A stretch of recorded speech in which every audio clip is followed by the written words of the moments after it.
Watch you do my word. Working hard to achieve my dreams, it's harder than it seems.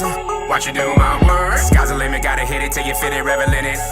Watch you do my word. Hungry for change to have my name known, cause I say so how the days go. Watch you do my word. Cause I stand for a purpose. Watch you work this, cause I'm worth Watch you do my word. Watch you working harder than it ever did. Spitting for the hearts of people that feeling irrelevant. Spitting for the hell of it, embracing all the elements. Music, having content that'll challenge your intelligence. This ain't for the faint to the heart. Mature folks thinking that I'm way too smart. Too mature for my age, wanna put me in the grave. But I need a safe face, cause I'm running my race. Running my race, even overweight. But you see me overweight, cause I'm stealing off your plate. And I'm feeling so great, even though I make mistakes. Do whatever it takes to make winning the Mason race. But you would never bury me. Talking bad about the man is like kerosene. I'm fine like kerosene, apparently my words are like therapy. Watch you do my word. Working hard to achieve my dreams, it's harder than it seems. Watch you do my word. Sky's the limit, gotta hit it till you fit it, revel in it. Watch you do my word. Hungry for change to have my name known, cause I say so how the days go. Watch you do my word. Cause I stand for a purpose. Watch you work this, cause I'm worth Watch you do my word.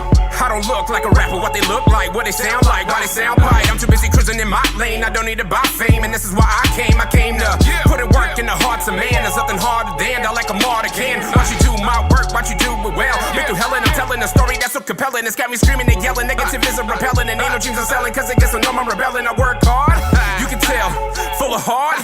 Raise a hell, cause you're gonna see me rock the scene like prophecy on a lock and key. It's gotta be something to write home about, cause I work with pride, I got a fire inside. Watch you do my word. Working hard to achieve my dreams, it's harder than it seems. Watch you do my word. Sky's the limit, gotta hit it till you fit it, revel in it. Watch you do my word. Hungry for change to have my name known, cause I say so how the days go. Watch you do my word. Cause I stand for a purpose. Watch you work this, cause I'm worth Watch you do my word. Work, work, work. Watch you do my work, work, work. Watch you put in that work, work, work. Watch you do my work, work, work. Watch you put in that work, work, work. Watch you do my work, work, work. Watch you put in that work, work, work. Watch you do my work, work, work. Watch you do my word. Working hard to achieve my dreams, it's harder than it seems. Watch you do my word. Sky's the limit, gotta hit it till you fit it, revel in it. Watch you do my word. Hungry for change to have my name known, cause I say so how the days go. Watch you do my word. Cause I stand for a purpose. Watch you work this, cause I'm worth Watch you do my word. Working hard to achieve my dreams, it's harder than it seems. Watch you do my word. Sky's the limit, gotta hit it till you fit it, revel in it. Watch you do my word. Hungry for change to have my name known, cause I say so how the days go. Watch you do my word. Cause I stand for a purpose. Watch you work this, cause I'm worth Watch you do my word. Work, work, work. Watch you do my work, work, work. Watch you put in that work, work, work. Watch you do my work, work, work. Watch you put in that.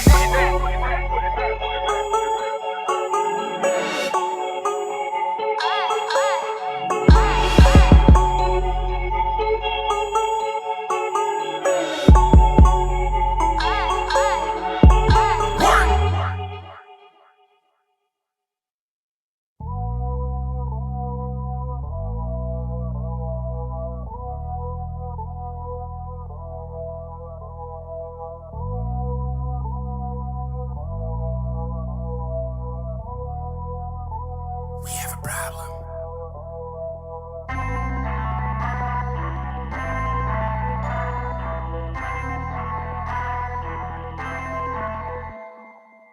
Uh-oh, there's a problem in the industry. You probably didn't think too many people would be into me. You want carbon copies? Well, I'm sorry to disappoint. It's a breaking point. Words so absurd that I'm breaking joints. Who's this brother in a suit jacket think he is?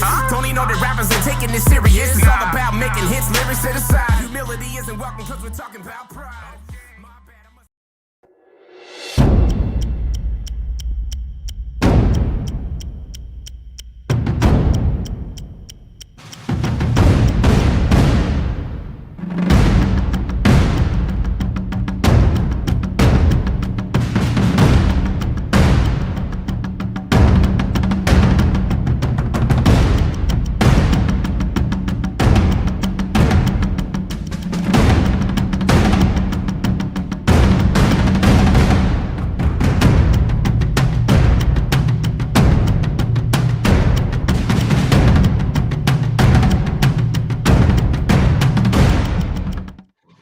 Welcome, folks. How's everybody doing tonight? We haven't had therapy Thursdays for a few weeks now, and just a lot of stuff going on. We had a therapist cancel before, I canceled, and just a lot of stuff going on. But I am very happy to be here, still supporting the vision. We still have amazing therapists supporting the vision. So I appreciate everyone being here. Thank you for tuning in. If this is your first time, welcome to Therapy Thursdays, where we bring the therapist to you.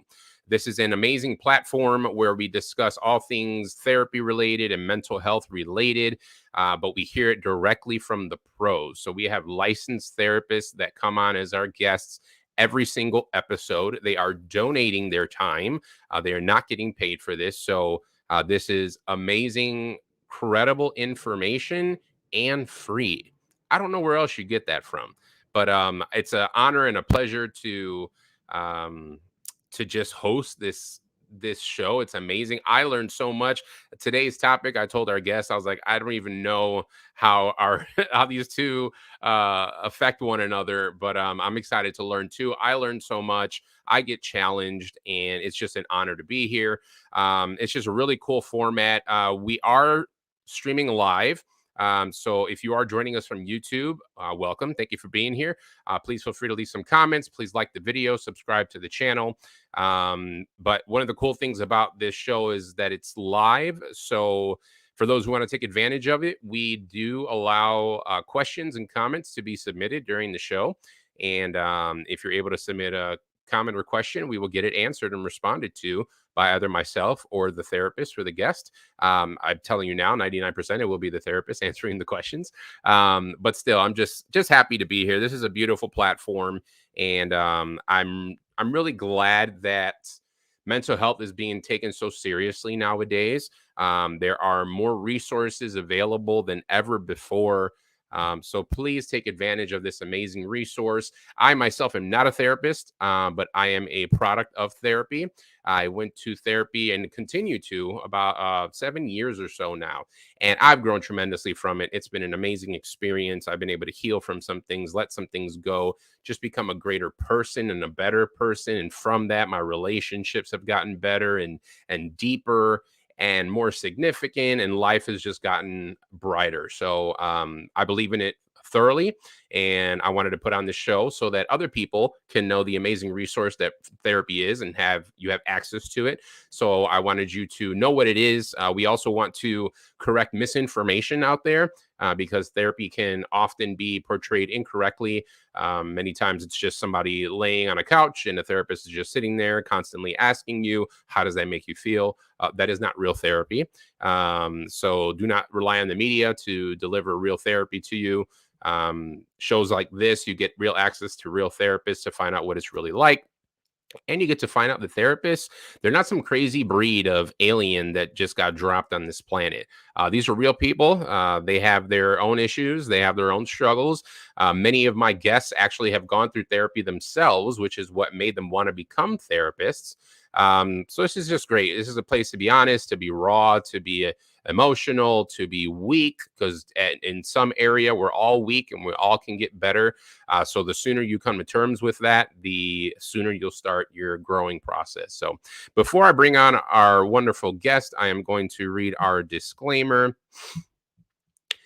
All right, this show is for informational purposes only. You are completely responsible for what you do with the information presented, and myself and all of our guests cannot be held liable for any misuse or misunderstanding of the information presented.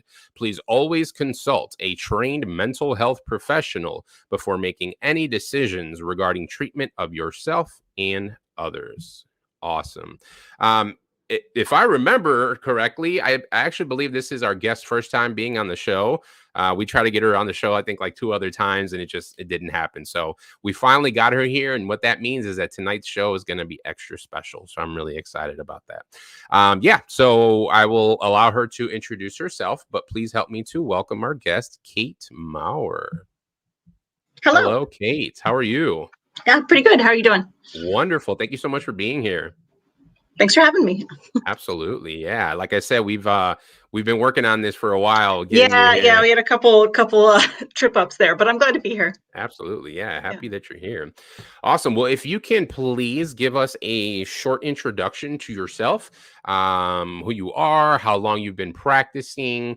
Do you have your own practice or you're part of someone else's practice? And my favorite question to ask is what initially interested you in becoming a therapist? Ooh, okay. Yeah, hi, my name's Kate Maurer. I'm a licensed clinical professional counselor, LCPC, in the state of Illinois. I currently work at a small group practice called Bodie Counseling and Consulting in Champaign, Illinois. I've been a therapist for about 4 years. Prior to working at my current job, I worked in a community mental health clinic for 3 years. What drew me to therapy? I think I've always been a person who wanted to make a difference in the world, and I think I had a long path toward figuring out a way to do that that worked with myself and my personality. And I did have a personal experience of therapy that was very meaningful to me and very helpful. And then I just decided this could be my way to reconcile my day job with making a difference. And so, yeah. So I was a later in life career changer. I used to work in publishing, and I went back to school, and now I really like what I do. So, Very cool. Yeah. As a quick side note, I'm actually working on a book, so maybe I can pick your brain outside the show about oh, publishing I don't know, questions. maybe. Awesome. Well, thank you so much for being here. I'm just curious, especially because you've been a therapist now for 4 years. What's been your experience like being a therapist? Are there things that you expected, or are there unexpected things? Has every single client you have gone exactly the way you wanted it to go? Have there been any setbacks? Obviously, you don't have to get Definitely not specific, bad. but let us Yeah. know a little bit about your experience. Oh, okay. Um, Boy, that's kind of a big question. Um, I think it's one of those jobs where you are always learning. You're sort of Mm, always, in some ways, you build your expertise and you build your confidence and you build your. Uh, I think in community mental health, especially where you kind of see whoever comes through the door, right? You don't really get a mm, chance to specialize or focus in on a particular group of people. It's you're there to help and you do the best you can with anybody who comes in. So I think you build some confidence, but at the same time, it's a job in which you're always a beginner in some way, right? And mm, and I really love that about it in a way. I think that's because every person's different, and I think if you lose sight of the fact that every person's different, you're doing mm. something wrong, right? So I Nice. think there's a newness and a creativity to therapy that uh, that I've come to appreciate, and I guess had to learn to kind of go with the flow with as well. Very cool. Yeah, you're the first therapist that we've had on this show to give an answer like that. I Oh, love it that okay. it's challenging, new. You're always new, a beginner at something. I like that. That was a great response. Thank you for sharing that. You mentioned something that actually is a normal question I asked. I actually forgot to ask it. Do you specialize in anything in particular in therapy? Mhm. Right now, I work with adults and adolescents. I see clients generally with a lot of different I mean, I do see clients with a range of disorders, depression, anxiety. I recently got trained in EMDR, which is a therapy Cool. approach that's focused on trauma. So I'm working a lot more with clients with trauma history right now. And recently, I've also taken an interest in climate aware therapy, which is, I guess, something we're going to talk about a little later on. Yes, we are. Awesome. Cool. Well, yeah. Again, if those of you who are tuning in live, if you have any questions either on tonight's topic or anything mental health therapy related, please feel free to chime in. We would be happy to get to that. So, yeah, let's get into it. So, today's topic is really interesting. I believe, yeah, you were the one who suggested it, and I was like, I had my list ready to go. I researched online and found out as many mental health and therapy topics as I could. I just threw them on a spreadsheet, and whichever therapist gravitated towards, whichever topic. That's what's happened so far. But I'm always open to new topics because, of course, I don't know everything. So when you mentioned this topic, I was like, I didn't even know this was a thing. So I'm really excited to learn about it. So putting the suspense aside for everyone else, because I'm sure they want to know what the topic is. Today, we're talking about climate change and its effect on mental health. Again, something that I never even thought about. Obviously, I've heard things about climate change. I hear things about mental health. I've never heard those two worlds being put together. So tonight should be very interesting. So I always want to define our terms properly because I never want us to use a term and assume everyone knows what we're talking about. So anytime we have a different topic on this show, I have my therapist give me a formal definition of whatever it is: anxiety, depression. So if you can please do us the favor, I'll throw the question up on the screen. Can you please define what you mean when you refer to climate change? Yeah. So by this, when I'm using the term right now, I'm referring to disruptions in the global climate caused by human-released greenhouse gases since the industrial era, and a lot of the environmental degradation and impacts and species extinction that follow from that, and the general destabilizing of weather and climate that we're seeing as a result. Wow. Wow, wow, wow. So just a quick disclaimer, we're not getting into the politics of climate change and what we believe should be done, shouldn't be done. We're just going to talk about its effects on people's mental health. So in case anyone's watching and thinking we're going to go into the political realm, that is not happening this evening. So just a quick disclaimer. All right. So can you please let us know, what are the impacts that climate change is having on mental health? Mhm, mhm.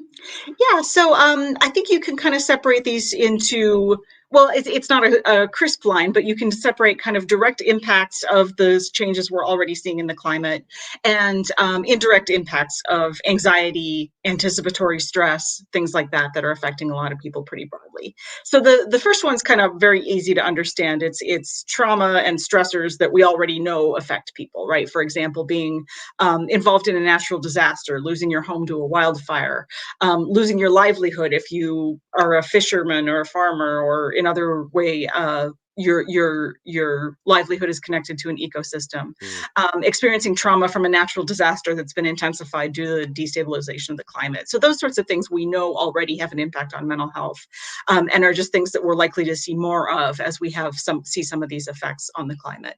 The one that people are talking about more often maybe, or that seems less obvious, is what we call climate anxiety, eco-anxiety, or climate grief or eco-grief.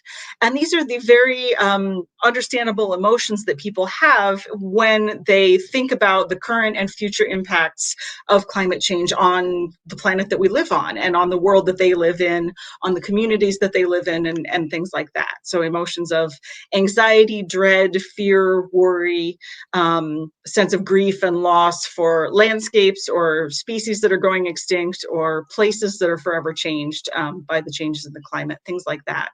Hmm. And that's very pervasive and very far-reaching. When you mentioned this was a new topic to you, I was tempted to look up.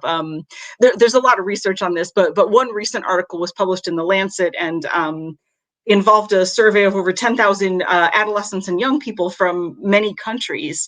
And just some of these, I won't go far into this, but some of these numbers were pretty striking. In the study, like 59% were very or extremely worried about climate change, and 84% were at least moderately worried. Wow.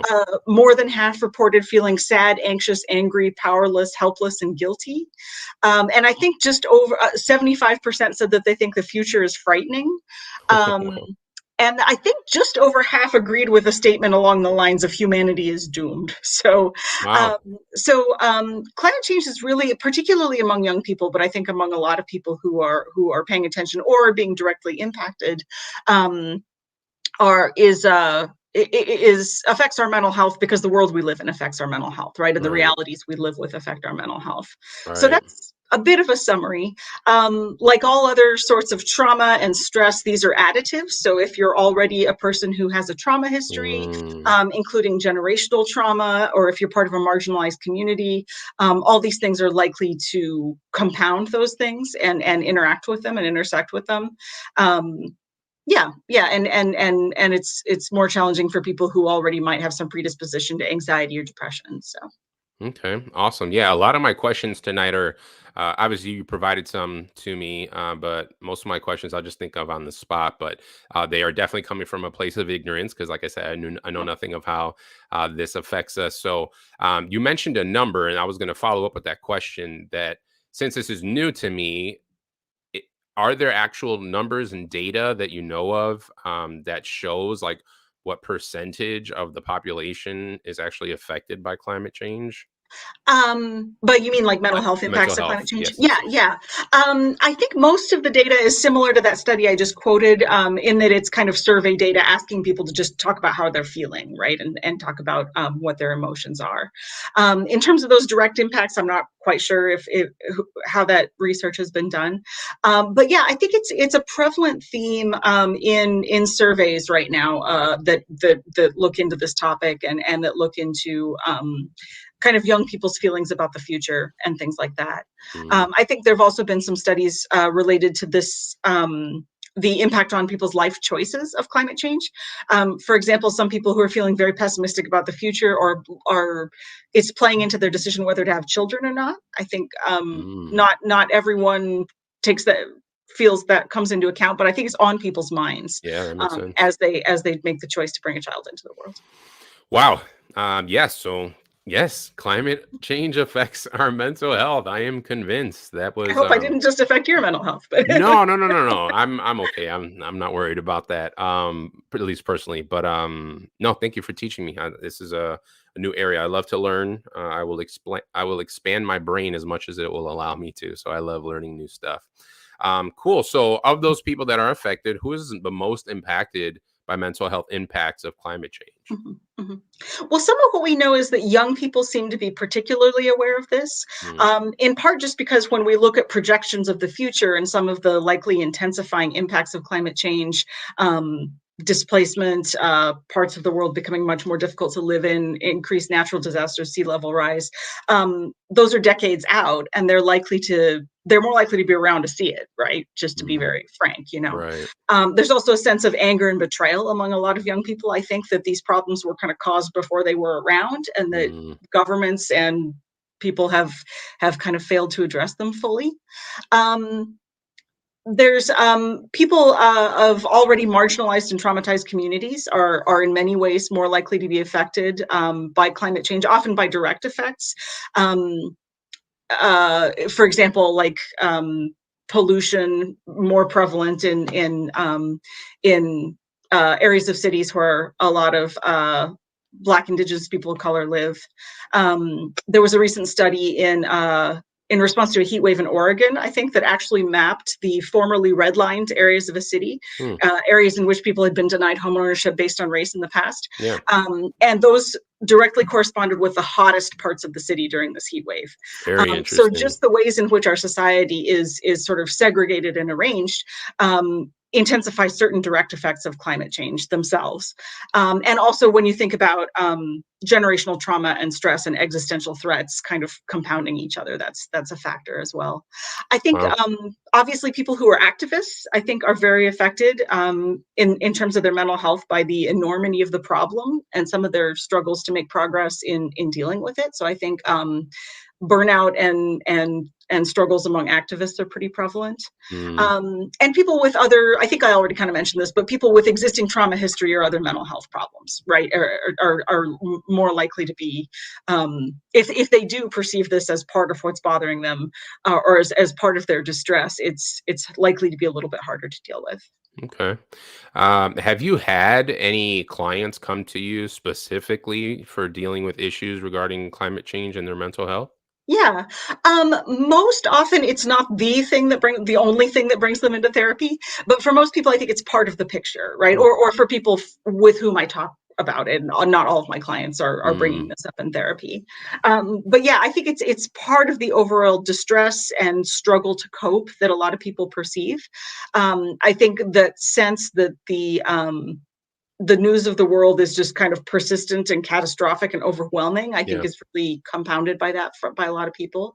And some of my young and adolescent clients have a really deep sense of pessimism about the future that I think is that we've worked with in therapy and trying to find a way for them to address those feelings and adapt to them and make sure they're taking a realistic view of what might happen rather than an overly catastrophized one. Hmm, And I've also worked with some clients with children who are really struggling at the time when their children start to become aware of world events and climate change, and that's really hard for them emotionally. wow. Have you had clients that were being affected by climate change without realizing it, and then realized that was the source, or at least part of the source, while they were in a session with you? Yeah, I think so. I think I've had, yeah, well, some clients who they come in because they're anxious, they're depressed, they feel overwhelmed, and as with many things, once we start to kind of unpack it in therapy, um, it begins to make sense to them, right? And they can start to kind of name and validate some of these feelings. Mm, And for some of my clients, yeah, their concern about the impacts of climate change on the world are part of that. okay. Awesome. Great to know. So again, this is a new term that I'm learning tonight. Mhm, So thank you for teaching me so much. But if you can please define, what is a climate aware therapist? mhm, I didn't mhm, even know. So to me, from my understanding right now, which I uh-huh. said is limited and from a place of ignorance, to me, climate aware, or the climate change would be a portion of a therapy session or one thing that somebody may be struggling with. So to tie this to someone's title, a climate Oh, aware therapist, I think that's really interesting that and it, I it don't takes think that much precedence. yeah, I don't think you're alone in having not heard this term. I think this Okay, is a pretty new kind of movement among mental health professionals to try to acknowledge and deal with these problems, right? got it, got There it. are some organizations that are just kind of getting off the ground to kind of think uh, deliberately about how we as mental health professionals respond to this crisis. So Mm. I wouldn't worry about that.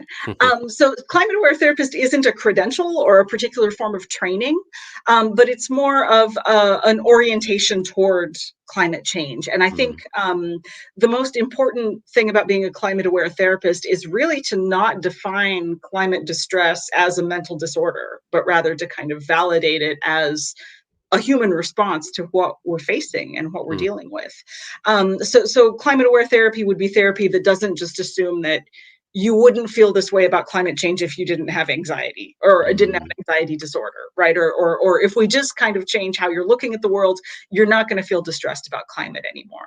Um, mm, those kind of tools might be helpful for coping, but climate aware therapy really seeks to um, acknowledge that yeah you're having these feelings because you care about the world you live in and you're looking with open eyes toward what's happening to it, um, and just that is willing to kind of just acknowledge that climate change is a far-reaching and serious threat, and that your grief and anxiety are a legitimate response to that, and then to kind of go from there, right? I mean that doesn't mean there's nothing therapy can do, obviously, yeah. but to use that as a starting point rather than there's something wrong with you and that's why you feel this way. Great. Yeah. And that actually leads perfectly into my next question. So, obviously, this show's called Therapy Thursdays. We discuss Mhm, therapy, and I always want to make sure that people know what therapy is and what it isn't. And there's just, like I said, we want to properly educate people and then clear up any misconceptions or misinformation. So, when I hear phrases like, oh, I don't need a therapist, I talk to my friend, or I talk to my partner, or the gym is my therapy. That is not true. That is not therapy. Those may be great ways to release in the moment, but they're not sources of healing, and they don't really get to the root cause of things. And therapy is that's the point of therapy, is to get to the root cause of issues. So I would like to talk about the benefits of therapy, and especially about tonight's topic. So, how might a person approach climate anxiety and grief in therapy? mhm, mhm. Well, I think a lot for a lot of issues, I guess what therapy can help us do is have the support and the space and the guidance to turn toward emotions that we want to turn away from. Mm, Right. I mean, I think we spend a lot of our lives in emotional avoidance, which leads to a lot of problems for a lot of people. Right. for sure. And these emotions regarding climate change, I think therapy can just give people a space to learn to approach these emotions, to maybe for some people to get better at simply coping with having emotions, right? Some people Mm, are very sensitized to emotions and struggle to kind of engage with them at all, right? So mm, I think turning toward those difficult feelings, um, for some people, I think I'm trained as a cognitive behavioral therapist, which means I have a background in kind of helping people to look at how they're thinking about things and maybe if there's a more helpful way to think about things. okay. I don't think you can't reframe climate anxiety away.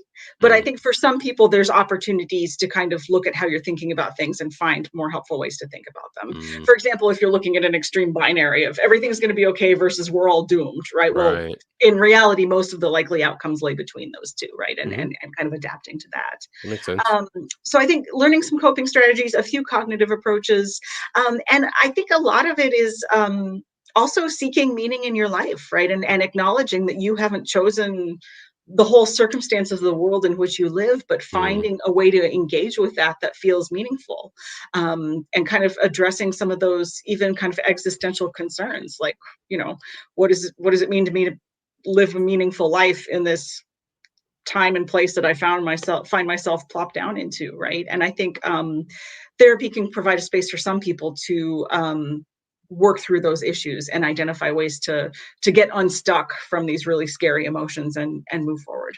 that's great. Is one of the coping mechanisms, is one of the ways to cope with climate change and its effects on mental health, is one of the ways to, or could it be to, like, do your part? So even though you know the overall system, it would be, it obviously takes a lot and legislative and all this other stuff to get macro things done, but on a Mhm. micro scale, like, is one of the coping mechanisms like, okay, this situation I'm in sucks, but at least I'm Mhm. doing, XYZ, whatever. I'm Yeah. recycling, or I'm doing, is that a coping mechanism? I think for a lot of people, finding meaningful action can be really healing and powerful for a lot of people, right? I think when it comes to the climate crisis, it's easy to over individualize the problem, right? And Mm, that's very some people would argue very convenient for oil companies and people who profit at a large scale from the problem. mm, So I think we have to be a little bit cautious about. I mean, if you live in this world that we live in, you know, you're in some way complicit, right? Like I drove my car to work today and came home, right? You know, because there's really no other convenient way to get to work where I live, and you know, I'm not able to walk right now. So uh, so yeah, I think finding ways to take meaningful action, but also balancing out those feelings of guilt and not letting those go into an unproductive place is helpful for people, right? Sort of learning to live in that complexity of finding ways to take meaningful action, and also just acknowledging that, you know, I'm not going to change this by, you know, every single person uh, composting their garbage or whatever, you know. okay. Yeah, that's great. Another term that you are introducing me to, I've never heard of before, and I'm really interested to find out what it is and what they are. What are climate cafes? This is Yeah, yeah. interesting. I So think of unfortunately, cafes obviously as uh-huh. Starbucks or something like that, but dedicated to climates. I'd like to know what this is. It's not actually a brick and mortar cafe, but it's more of a Ah, gathering. But the idea, yeah, and I sadly I've not gotten a chance to lead one of these yet. I've been trained to lead them, and I'm hoping to lead one in my community soon. But these were sort of based off of a movement to help people deal with grief that was, I believe, called death cafes. Don't, I might be wrong about the exact name. But the idea being that it is just a supportive communal space in which to acknowledge and encounter and process and share emotions mhm, about a loss. And so people adapted this to the idea of coping with emotions around climate change. So climate cafes are just a gathering of people that's meant to be inviting and warm and kind of informal. Typically, you're supposed to bring snacks and coffee, which is kind of like part of the cafe thing, I think. I think some people who have been trained to lead them are therapists, but you don't have to be a therapist to lead one. They're designed to be potentially lay led, right? And you don't have to be in a formal therapist client relationship with someone in order to attend one. mm, And it's just meant to be a space for people to talk out loud about how they're feeling about climate change, and not necessarily to organize, not necessarily to make a plan to go to the state house and do something, right? right. Or to figure out ways we can change our personal habits to fix it, but more to just provide space for those emotions. And I think from most reports of people I've heard from who've been in them, and from the one that I participated in as part of the training, it's just really powerful to have a space to say some of these things out loud, to talk about the worry and the fear, and the sense of loss and sadness. Because I think in ordinary day-to-day chatting with people or whatever, people tend to pull away from these things, right? Or they tend to say, Mhm. oh, like, oh, we're all doomed, whatever, let's talk about something else, or, but just to really have like an intentional space to sit with those emotions. Yeah. So yeah, and these can be found in quite a few larger communities, and I'm hoping they spread further, because I think it's a powerful tool to know that you're not alone, and to start to kind of get some of your feelings out in the open. Again, as you point out, a lot of people probably need or not many people probably need formal therapy if they're dealing with really serious um, anxiety or depression or reactivity to trauma associated with these things. Yeah. But I think it can also be really powerful to have the sense of community, knowing you're not alone, and can help some people to get kind of unstuck from this place of feeling just frozen in their emotions. Yeah, absolutely. Can you give your best guesstimate as to how many climate cafes you believe exist? Well, it's not a permanent thing. So I think most meet for a set number of sessions, or some even for just one or two sessions. So Mm, I don't know off the top of my head. s- I can give you a couple of resources at the end, maybe, if you want yeah, to share those in I your was just going to description. ask you that too, if people can Yeah, find them online. yeah, yeah. Cool. Yeah, I'm wondering, along with so many other things, if they've during COVID, if they migrated to online sessions or Zoom sessions and group calls. Yeah, again, there's probably a wide range of people leading these in different contexts and things. So probably some have, but I don't know off the top of my head. There's not a central organization um, that's Okay. the only one doing these. Great. Next question. What are sources of resilience for individuals and communities struggling mentally with climate change? Yeah. Well, I think we already talked about one, right, which is identifying paths for meaningful action, right? Mm, How in your own way can you respond in a way that feels meaningful to you? Um, I think connecting with other people is a huge source of resilience, and maybe something that a lot of people already know intuitively or experience as part of their community. Knowing that you're not the only one, finding ways to start to talk about these things rather than feeling like, oh, it's too dark for polite conversation, or probably no one feels the way I do, or mm, the only way I can deal with this is just to shut down, or to think we're all doomed, or things mm, like that, right?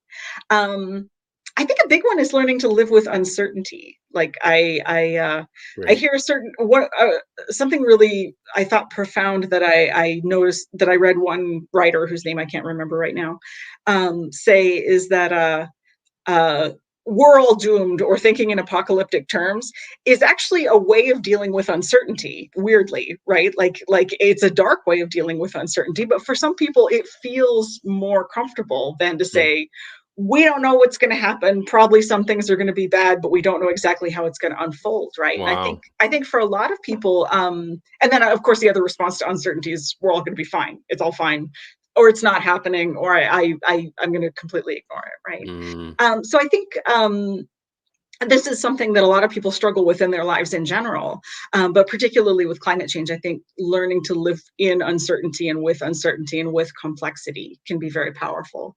And that's something I think therapy helps people with in other aspects of their lives as well, or at least that's something I often encounter with my clients. Creative expression for some people is part of resilience, right? Kind of finding outlets for their emotions through art, or absolutely. either as a creator of art or as a participant in, music or art, or whatever speaks to them in a human way. Um, I think creating mutual support, like looking at our safety nets, looking at, the ways in which we build community and kind of meet our human needs in general, is very powerful for mental health. It's also powerful for more practical resilience when it comes to things like natural disasters, Mm, or other interruptions to things that might be caused by the climate crisis, right? Those community-based relationships are really powerful for that. And then just general self-care, maintenance, coping, knowing when you need time to yourself, right? Knowing when you need to attend to your emotions, or to take time for yourself. And maybe if you're participating in activism or something like that, learning to rest, right? Like learning that things are a marathon, not that's a big. sprint. Yep. And learning to pace yourself and make the work that is important to you sustainable. Wonderful. That's awesome.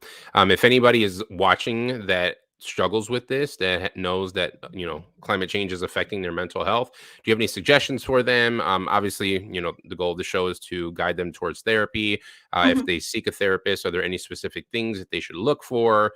Perhaps a therapist that has been trained in this area or focuses on this area. What advice would you give to them? Yeah, yeah. Well, there is an organization called the Climate Psychology Alliance of North America that has a climate aware therapist directory. Wow. Uh, there's not a ton of therapists in that yet, so I would just encourage people, if they are looking into therapy, it's depending on the setting. For some people, there's an opportunity to meet with a therapist ahead of time to kind of Mm, like see whether you're a good fit or not. If there is, it's fine to ask the therapist how they would address those sorts of things in therapy, and you can kind of get a sense, right, of how they would approach it and whether that fits with your understanding of your problem, right, yeah. and whether that reflects a perspective that you feel like uh yeah, fully acknowledges what you're going through. Yeah. um Sorry, I feel like I'm wandering away from the question. The question was if you're seeking therapy, or Yeah, your advice to people who are seeking therapy yeah, to yeah. help with Mhm. any mental health issues being affected by climate change. Yeah, yeah. And I guess I would also just be open to talking about this in therapy. Don't think that just because it affects everybody, it's not an impact on your mental health and not Mm, an okay topic for therapy, right? I think that that's worth acknowledging, and it's a little corny, but as with many things, talking about it helps, right? So I mean, absolutely. sometimes just kind of having that space to sit with the gravity of what it is you're experiencing can be pretty powerful. So don't shy away from it or think that because it's in the news it's not a therapy topic. It's the world you live in, and it might be a really profound part of your experience or a contributor to the other things that you're struggling with. Wonderful. That's all the questions I have. Did you have anything else you wanted to add to that before we wrap up? Not that I can think of. Okay. Are Like I you said, if you want a couple of resources, I can give you a couple to add to description links, or if that would be helpful. Yeah, absolutely. Okay. Okay. Are you accepting any new clients? I have limited openings right now. Okay. So I not I don't have a lot of openings right now, but I would encourage people to go ahead and reach out. And I think I work at a small group practice with I think several folks who might be accepting new clients right now, and I do have one or two openings. So Very cool. Yep. For those who want to take advantage of either meeting Kate or one of the therapists she works with, the website is on your screen right now. It is bodycounseling.care. I initially called it body counseling and I was corrected. It is Bodhi mhm, because of the Bodhi tree, I believe. mhm, Is that correct? mhm. Yep. Yeah, There it yeah. is. So, yeah, if you want to reach out to Kate or any of the therapists she works with, please visit bodycounseling.care. She does have limited openings, but if she's not available, she has other therapists on staff that can definitely help you with that. Kate, it was an absolute pleasure having you on the show. Thank you so much for being here. We would love to have you back whenever you'd like to be back. Do you have any final words for us today? No, thanks for having me, and I'm glad you're continuing to do this. Absolutely. Awesome. Thank you so much. I'm going to wrap up with our disclaimer once again. This show is for informational purposes only. You are completely responsible for what you do with the information presented, and myself and all of our guests cannot be held liable for any misuse or misunderstanding of the information presented.